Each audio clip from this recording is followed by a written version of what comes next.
Welcome to Inspiring Stories channel. Today we're sharing a powerful encounter that shows how a simple interaction can change someone's perspective forever. Join us as we discover what happened when Robert Downey Jr. taught an important lesson about humility at 30,000 feet. Before we continue this story, let us know where you're watching from in the comments below. Robert Downey Jr. stood in the first-class line at the bustling Los Angeles airport. All around him, people rushed about with their luggage, talking on phones and checking tickets.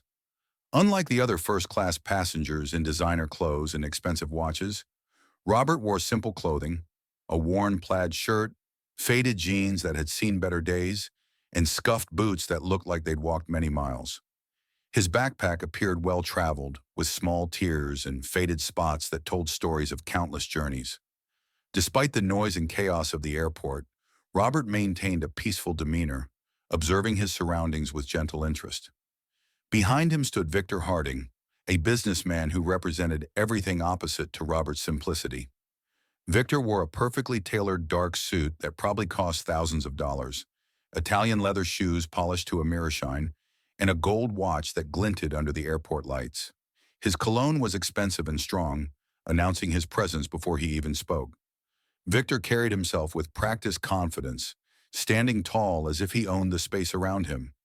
When his eyes landed on Robert's casual appearance, his face twisted with judgment. "First class, huh?" Victor remarked with a smirk that didn't hide his disdain. "You never know who might show up here these days." His tone dripped with sarcasm and superiority, clearly implying that someone like Robert didn't belong in such an exclusive space. Robert turned calmly, his expression serene. "Yeah, the world is full of surprises," he replied simply, without a hint of offense or anger. This lack of reaction seemed to puzzle Victor, who had expected Robert to feel embarrassed or defensive. Victor pressed further. "Look, nothing personal, but you don't seem like the type who flies like this. It's rare to see someone so casual in first class." He chuckled to himself, as if sharing an obvious joke. When the boarding announcement came, passengers began moving forward with their tickets. Victor walked with confident, deliberate steps, while Robert moved at his own unhurried pace. Upon entering the plane, Victor checked his ticket and was shocked to discover that Robert would be sitting right next to him for the entire flight. "You've got to be kidding me," he muttered under his breath, shaking his head in disbelief. As they settled into their seats, Victor couldn't resist continuing his comments. "So what do you do for a living?" he asked with false casualness, already assuming Robert must have some modest job. "I work in film," Robert replied simply as he tucked his backpack under the seat in front of him. Victor raised his eyebrows mockingly. "Oh, I see. Commercials? Small-time stuff?" Robert gave a slight smile. "Something like that," he answered, not bothering to correct Victor's assumption or mention his successful acting career. When the flight attendant came around offering drinks, Victor made a show of ordering champagne, remarking loudly about matching the exclusivity of the seat. When Robert requested only water, Victor seized another opportunity to belittle him. "Water?" Victor laughed. "Don't tell me you're going to waste the experience of flying first class with just water." Robert accepted the bottle with a polite thank you to the flight attendant. "I'm fine with this. Sometimes simplicity is enough," he responded calmly. Other first-class passengers were beginning to notice the one-sided confrontation. Some exchanged uncomfortable glances, while others watched with growing interest. A couple sitting a few rows behind recognized Robert, but respectfully kept quiet, clearly admiring how he handled Victor's rudeness with such grace. As the flight progressed, Victor became increasingly determined to prove his superiority. "You know, life is like flying first class," he proclaimed, gesturing with his champagne glass. "You work hard, earn your spot, and then you get to enjoy it. But some people, well, it seems like they're only here because they got lucky." Robert placed his water bottle down and turned to face Victor directly. "Luck or hard work, we all end up in the same place when the flight lands, don't we?" he replied, his voice calm, but his words carrying weight. The cabin grew quieter as more passengers tuned into the exchange.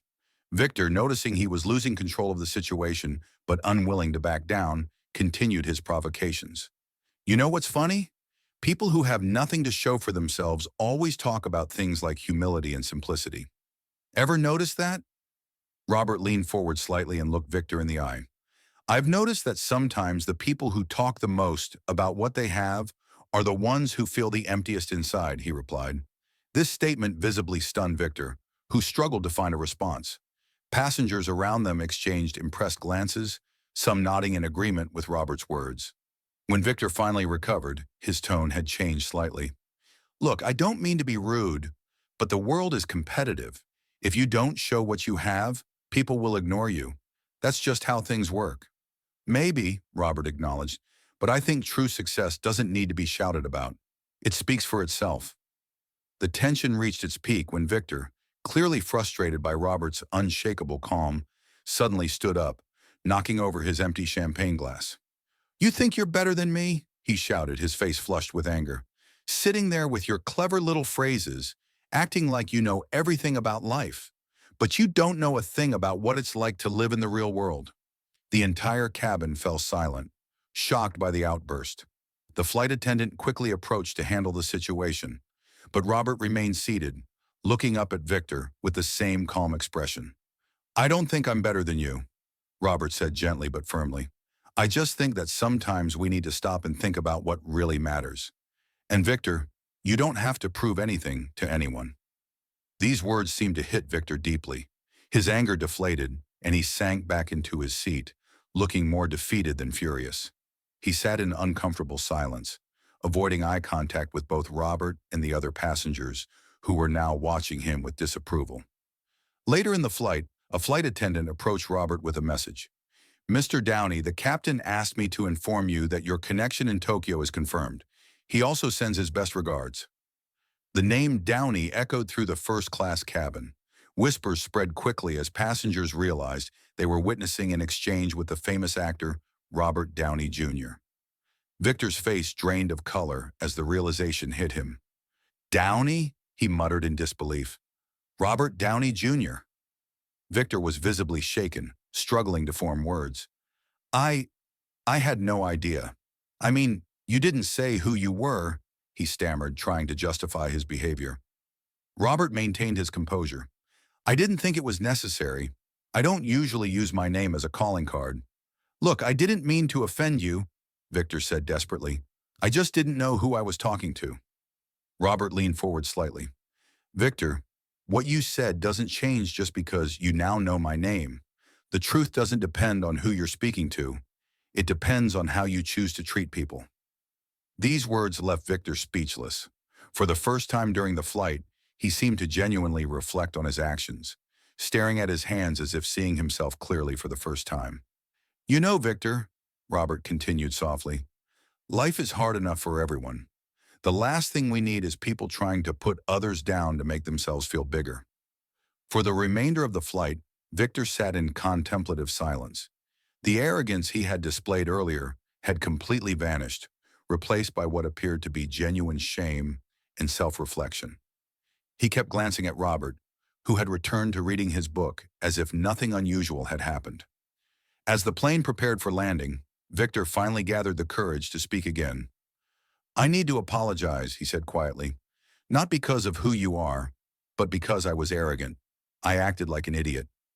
Robert regarded him thoughtfully before responding. I appreciate the apology, but more than that, I hope you learn from this. Sometimes what we search for most in the world is what we find least within ourselves. I hope you figure out what really matters. After disembarking, Victor stood watching as Robert made his way through the terminal. Fans approached the actor, asking for photos and autographs. Robert greeted each one with genuine kindness, taking time to listen and smile, showing none of the impatience or superiority that might be expected from someone of his fame. Looking down at his expensive suit and polished shoes, Victor realized that all his outward signs of success meant little compared to the genuine respect Robert had earned through his actions. As Robert disappeared into the crowd, Victor knew that this chance encounter had shown him something important about himself, a lesson about humility, respect, and what truly matters in life.